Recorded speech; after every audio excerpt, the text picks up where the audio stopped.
So this is the press mold that I used. It's a plaster mold used for slip casting, but I just pressed clay into it. So I'm ready to open it, and you can see how easily that pops off. The clay itself has shrunk just like it would shrink if it was in a sprig or a stamp. So it's popped right off of there. Now we've got a little bit of that slip that's stuck around the edge, but this piece has popped right off nice and even. Now the other side is a little bit more detailed, so I'm going to give it a gentle pull and see if it wants to come loose, because the back end sometimes wants to come out before the front end does. Oops, front end does. So that has popped out nice and quickly for me, a little quicker than I expected, so I smooshed it a bit on the side there.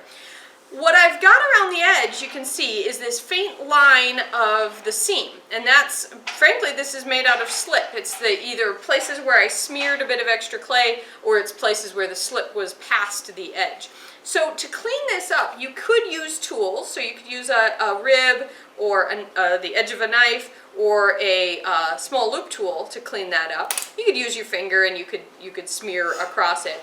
You're going to get this kind of line in a plaster mold as well, and similarly you're going to need to clean that up. Now what you're going to do with this mold is going to determine how carefully you want to clean this up, because it's possible that you are using molds to be a part of another sculpture and you're going to mess with them, you're going to change the texture. If you want to capture exactly the texture of the object, you're going to have to very carefully clean up that edge and make it look really, really nice.